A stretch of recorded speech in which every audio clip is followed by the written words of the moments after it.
नमस्कार, मैं हूं नारायण शर्मा और आप देख रहे हैं AINS न्यूज 24 चैनल। अब खबरें विस्तार से। छत्तीसगढ़ में तीसरे चरण का मतदान बड़े ही उत्साह भरे वातावरण में संपन्न हुआ।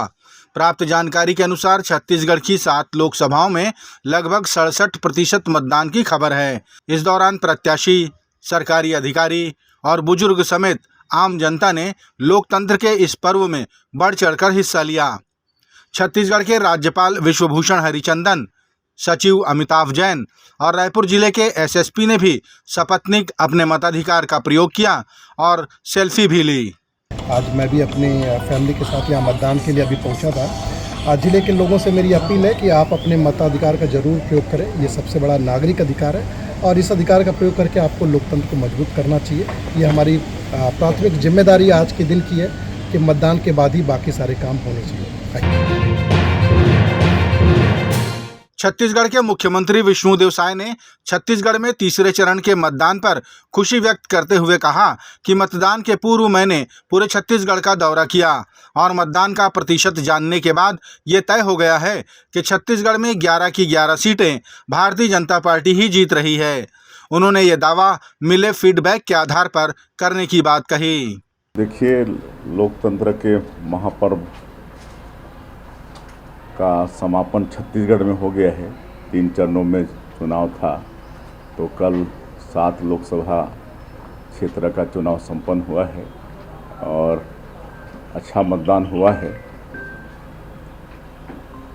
और जिस तरह से हमने पूरे प्रदेश का दौरा किया है, तो हम पूरे विश्वास के साथ कह सकते हैं कि पूरी सीट छत्तीसगढ़ की 11 की 11 सीट भारतीय जनता पार्टी जीत रही है। सब जगह से फीडबैक लिए हैं, पूरी सीट इस समय भारतीय जनता पार्टी जीत रही है। मंगलवार को संपन्न हुए तीसरे चरण के मतदान में रायपुर लोकसभा के कांग्रेस प्रत्याशी विकास उपाध्याय ने आरोप लगाया कि आंगनबाड़ी की कार्यकर्ताओं को पानी पिलाने के काम में लगाकर प्रशासन उनसे भाजपा की कैनवासिंग करा रही है। आरोप लगाते हुए प्रत्याशी विकास उपाध्याय ने मतदान केंद्र के बाहर ही धरना दे दिया। बंद करो, बंद करो। अधिकारी हाय हाय हाय हाय हाय हाय। तानाशाही नहीं चलेगी, नहीं चलेगी, नहीं चलेगी।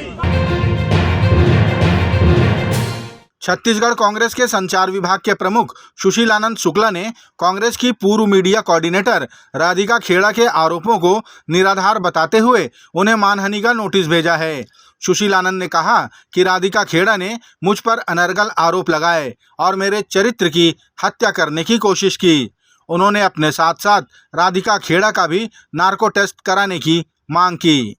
राधिका खेड़ा ने जो मेरे ऊपर अनर्गल आरोप लगाया, मेरी चरित्र हत्या करने की कोशिश की है, उसके लिए मैंने उनको मानहानि का नोटिस भेजा है। मेरे अधिवक्ता ने उन्हें मानहानि का नोटिस भेज दिया है।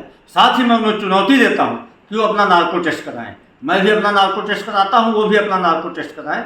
इससे सच्चाई सामने आ जाएगी। यदि उनमें साहस है तो नार्को टेस्ट के लिए हाँ बोले। उनका जो झूठ है, उनका जो प्रपंच है, खुल के सामने आएगा। छत्तीसगढ़ के गृह मंत्री विजय शर्मा ने शहरी क्षेत्रों में मूल मतदाता सूची को फिर से बनाए जाने की जरूरत बतलाई। ऐसा उन्होंने इसलिए कहा क्योंकि शहरी क्षेत्रों में मतदान का प्रतिशत कम पाया गया। उन्होंने कहा कि शहरी क्षेत्रों में लोग आते जाते रहते हैं, साथ ही निवास में भी बदलाव इसका एक कारण हो सकता है। गृह मंत्री ने गांवों में मतदान का प्रतिशत अधिक होने का कारण ग्रामीणों का मतदान के प्रति लगाव होना कहा। उन्होंने कहा कि गांवों में मतदान को उत्सव की तरह मनाया जाता है। शहरी क्षेत्रों में विधानसभा में अभी आपको कम मतदान ऐसा दिखा होगा, परंतु इसके 2 कारण हो सकते हैं। पहला तो जो प्रथम मुझे ये समझ में आता है कि अभी हमारे मतदाता सूची के मदर रोल को फिर से बनाने की आवश्यकता है। मूल मतदाता सूची जिसको कहते हैं, उसको फिर से बनाने की आवश्यकता है, क्योंकि शहरी क्षेत्रों में बहुत सारे लोगों का आना, उसका मतदाता सूची में नाम जोड़ना और उनका वापस जाना हो जाता है। मतदाता सूची से नाम नहीं कटा होता है, इसलिए वो कुल मिलाकर मतदान कम दिखता है, ऐसा मैंने देखा है। और दूसरा मसला ये है कि गाँव में तो उत्सव के जैसा होता है, जो चुनाव है, मतदान है, उत्सव के जैसा होता है। सब लोग मिलकर इस काम को करते हैं। तो ये दोनों ही बातें हैं। शहर में भी और अधिक मतदान होना चाहिए, परंतु जो कुछ छत्तीसगढ़ में हुआ है वह आशा के अनुरूप हुआ है।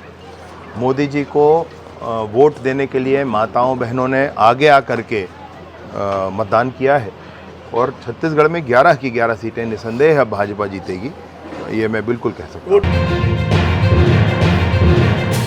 छत्तीसगढ़ में तीसरे चरण के मतदान संपन्न होने के बाद अन्य राज्यों में चुनाव प्रचार को लेकर राजनीतिक पार्टियों ने अपने अपने नेताओं को जिम्मेदारियां सौंपी है। इसी कड़ी में छत्तीसगढ़ भारतीय जनता पार्टी के प्रदेश अध्यक्ष किरण सिंहदेव उड़ीसा राज्य में चुनाव प्रचार करने पहुंचे।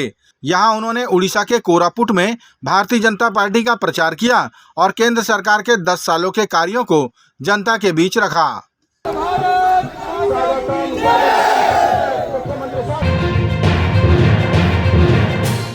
ये थे आज के प्रमुख समाचार। आप देख रहे थे हमारा लोकप्रिय यूट्यूब चैनल AINS न्यूज़ 24।